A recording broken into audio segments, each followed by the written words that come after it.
দর্শক, সেই ছোট্ট শিশু রামিসা হত্যার ঘটনায় সারা দেশ যখন ফুঁসে উঠেছে, তার ভিতরেই প্রধানমন্ত্রী তারেক রহমান স্বরাষ্ট্রমন্ত্রী সালাউদ্দিন আহমেদকে সাথে নিয়ে পল্লবীতে গেছেন নিহত রামিসার বাবা মায়ের সঙ্গে দেখা করতে।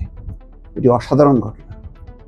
লম্বা সময় ধরে টেলিভিশনের যে ভিডিও চিত্র দেখলাম, তাতে বোঝা যাচ্ছে প্রধানমন্ত্রী এই ঘটনার উপর অত্যন্ত গুরুত্ব দিয়েছেন। এই মর্মান্তিক ঘটনায় তার হৃদয় ভারাক্রান্ত হয়েছে। সারা দেশের মানুষের হৃদয় যেমন ভেঙে চুরমার হয়ে গেছে, তাতে একাত্মতা প্রকাশ করে তারেক রহমান তার স্বরাষ্ট্রমন্ত্রী সালাউদ্দিন আহমেদ এবং পুলিশের ঊর্ধ্বতন কর্মকর্তাদের নিয়ে আজ রাতে পল্লবীতে বাবা মায়ের সঙ্গে দেখা করেছেন।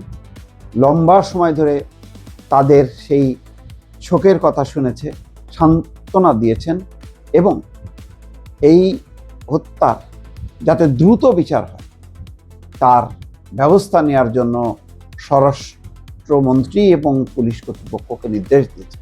ইতিমধ্যে আপনারা জানেন যে আইনমন্ত্রী আসাদুজ্জামান বলেছেন 7 দিনের মধ্যে এই হত্যা তদন্তের রিপোর্ট সরকারের কাছে পেশ করা হয় এবং সরকারও আজকে সারা দিন এই হত্যাকাণ্ডের যাতে দ্রুত বিচার হয় আইনি প্রক্রিয়ায় সেটি নিশ্চিত করেছেন।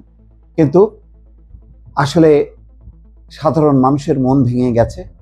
প্রথমে তারা স্তব্ধ হয়ে উঠেছে, এখন ক্ষোভে ফুঁসে উঠেছে সারা দেশ এবং মিরপুরে সাধারণ মানুষ, নারী পুরুষ নির্বিশেষে বিভিন্ন স্তরের মানুষ এসে ক্ষোভ প্রকাশ করছে। এই ক্ষোভ জাগ্রত থাকুক, এই ক্ষোভ যেন কোনো রাজনৈতিক অসৎ উদ্দেশ্যে ব্যবহার না হয়ে শিশুদের নিরাপত্তা, নারীদের নিরাপত্তা, সামগ্রিকভাবে ধর্ষণের বিরুদ্ধে একটা গণজাগরণ ঘটুক, এটাই নিশ্চয়ই সবার প্রত্যাশা। সবার ক্ষোভ এবং সেন্টিমেন্টের সঙ্গে প্রধানমন্ত্রী তারেক রহমানও একাত্মতা প্রকাশ করেছেন। দর্শক।